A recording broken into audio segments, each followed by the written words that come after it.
another interesting place that the Allies could use toenails is actually in the jungles of New Guinea. So this 18th Army that's sitting in Leh is sort of a tempting target for the Allies.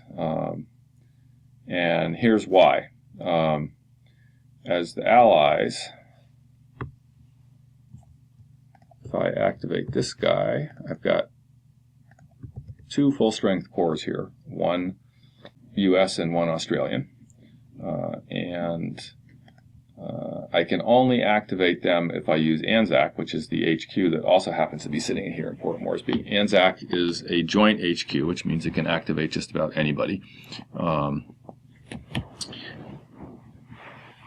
If I use ANZAC with toenails, I get the same 5 activations because the logistics value is 4, and ANZAC also has an efficiency rating of 1. And if you look, let's say, and again, it costs 2 movement points to move into Leh, so if I move these guys in here, this is where looking at your combat factor starts to get fun. So right now, the Allies have 44. A half-X result on 44, which is the worst possible result in ground combat, a half-X result will give 22. 22 is not quite enough to destroy this army because the first 12 would flip it, but then I'd only have 10 left to apply against a 12 defense, and that's not enough to take the second step. So with these 2 corps alone, you can't quite do it. But you'll notice that sitting over here in Port Moresby, we have the Port Moresby Brigade, which is reduced. And by the way, this little light band here, any reduced unit will have it, just to show you there. That's one of the upgrades to the counter art, both here in Vassal and in the actual game itself, is the backsides have reduced bars on them. So this guy's reduced, but he's still 3 factors, and he could still move in there. And with 47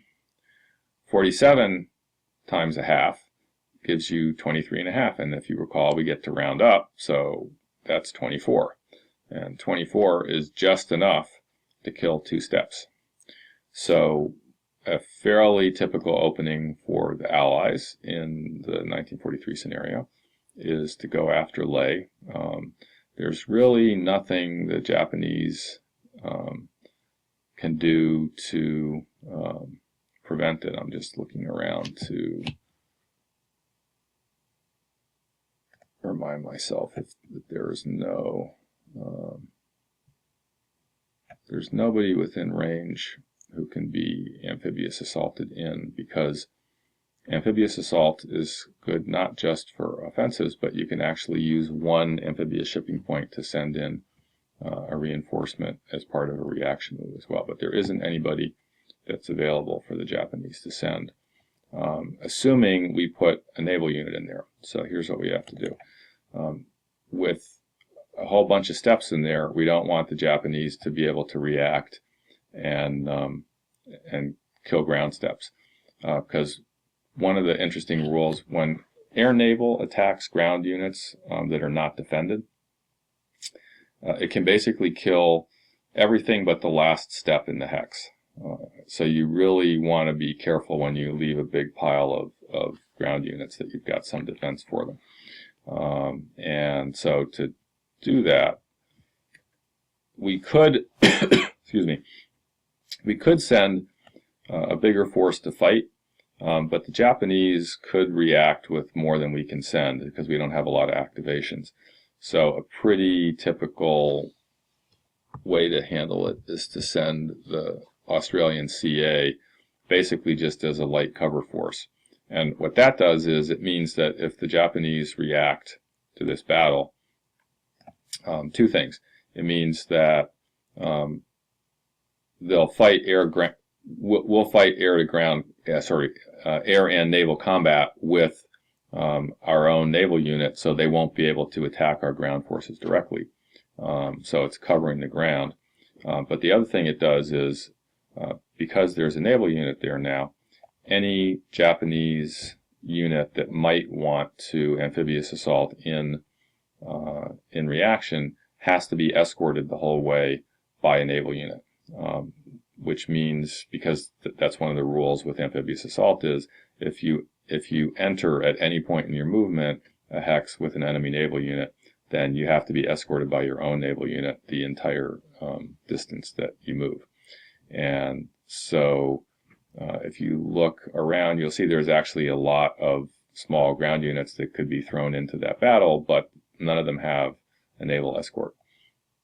And we can't send one of the 1812 armies because the full-strength armies take 2 amphibious shipping points, and you can only use 1 amphibious shipping point in reaction.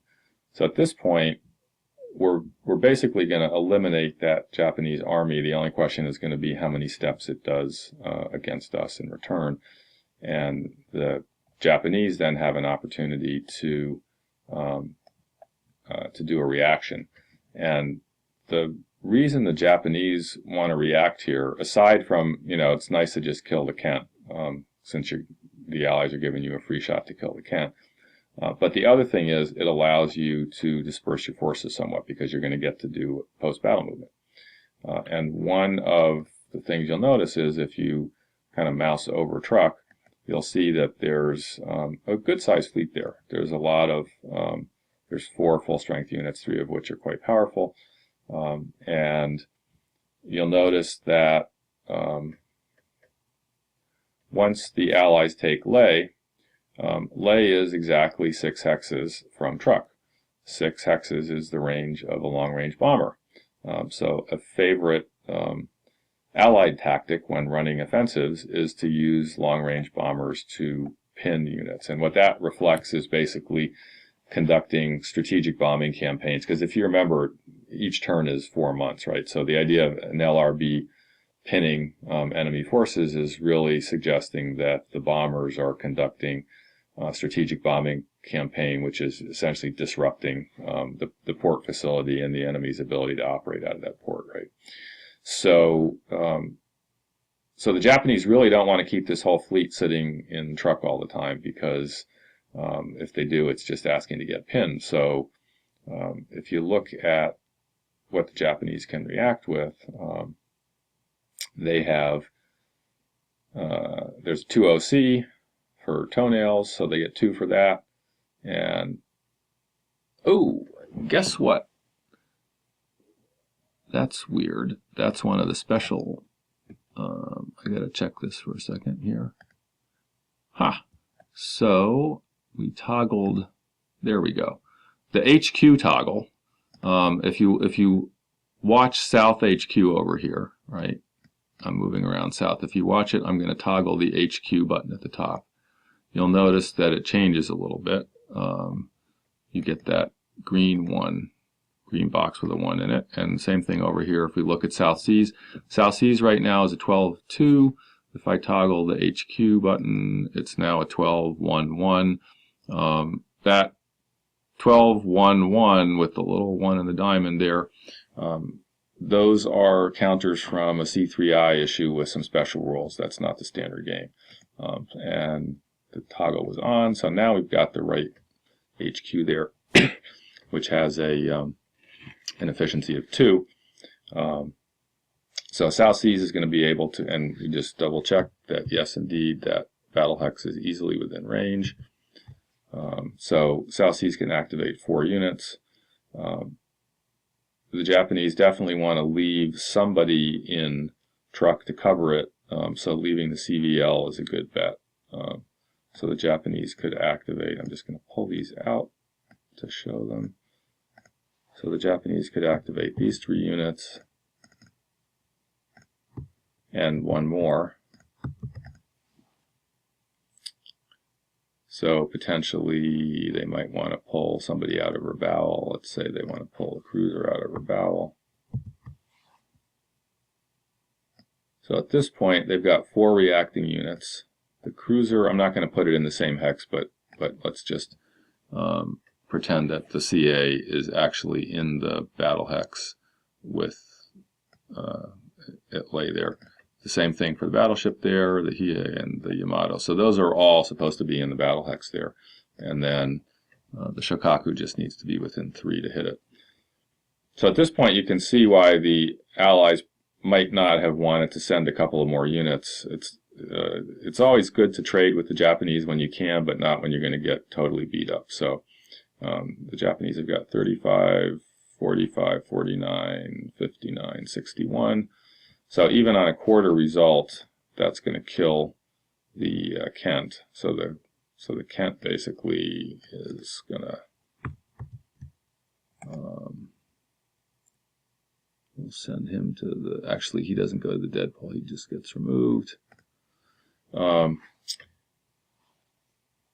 He could crit in return. So let's roll and see if he can crit. He rolled a 9, so he got a crit. So what a crit basically does is it allows you to do 2 things. It allows you to damage somebody that you otherwise don't have enough hits to damage. So in this case, the Kent was rolling with what, a 2, it had 2 strength points. And to do this, you have to pick the lowest defense value unit that could be attacked. So in that case, it's the CA, which has a defense of 10. So the Kent is basically causing the CA to be flipped here. The other thing that a crit can do is it can allow you to break the rules about having to reduce all units before you can eliminate one.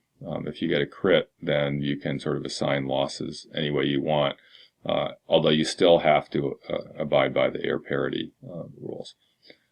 So the Kent went down, and it's funny, I think I've seen that little fight 3 or 4 times, and it seems like the Kent gets a crit every time. So those Australian cruisers definitely don't like getting pounded on. So the air-naval battle's over, and so now it's time for ground combat. And basically, the ground combat is automatically going to destroy the Japanese army. So we'll send him to the dead pool. But he gets to roll. So he's 18, and there's a wide range of possible outcomes. He is going to roll. So he rolls a 6. So a 6 is a 1x result. So that's 18. So that means he's going to flip one of the units. And he can choose which one. So let's say he flips the Australian Corps. So that worked out pretty well because the Allies killed 2 ground steps for 1, which is a really good trade for them.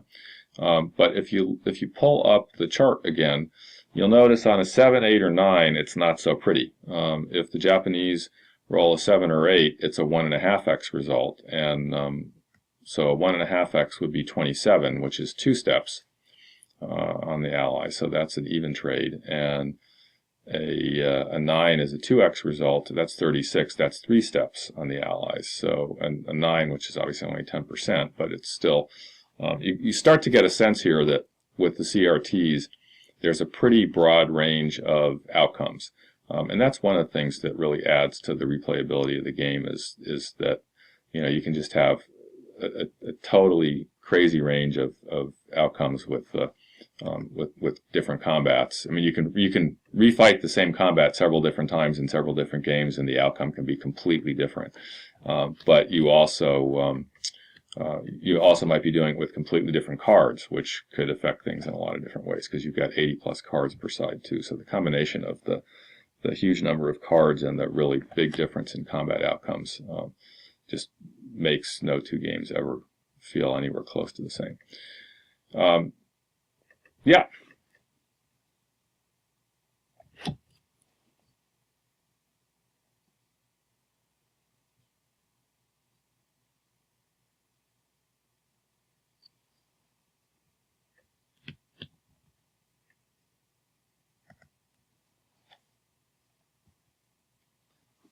So yeah, so the way a crit works is it's a 1 times loss. So the 1 means 1 times whatever your combat values John, are attacking.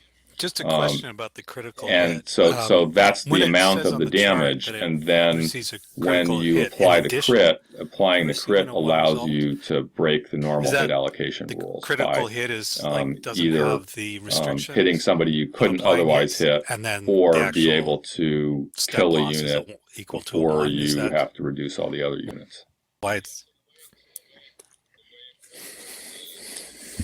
So let's actually do something fairly important here, which is to do the Japanese post-battle movement.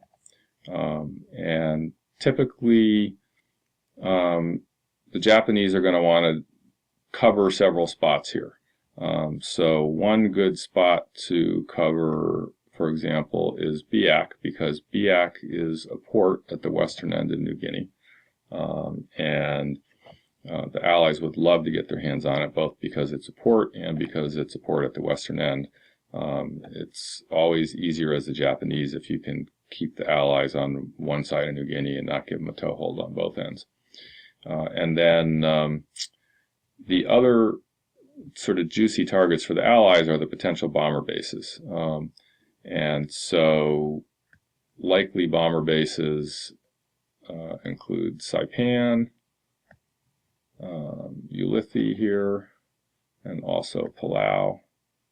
So these are still within sort of 2 OC striking distance of battles in the Upper Solomons around Rabaul, but they're now not all pinnable in one spot. In fact, they're not pinnable at all because they'd be pinnable if the Allies wanted to send a naval unit all the way up there. But now you've got, basically instead of having everybody in one spot where they can easily be pinned, they're spread around, which makes it much tougher. So that's a typical kind of way to use reaction as the Japanese to redeploy, and that's just a general strategy to think about as both players is when you can use post-battle movement to redeploy forces, either to split them up or to send them someplace else to get them ready for the next operation. Particularly in the early going for the Japanese, when you're on a sort of fast timetable, planning ahead and doing things like using your post-battle movement to set up the next operation is a really good thing to do. And same thing for the Allies. Once, as the game progresses and the Allies are moving over to the offensive, thinking about post-battle movement, not just to necessarily send people back to their original base, but to send them someplace else to set up the next operation that you've got planned. All right. So that is the other typical thing to do with Operation Toenails. Yep, go ahead.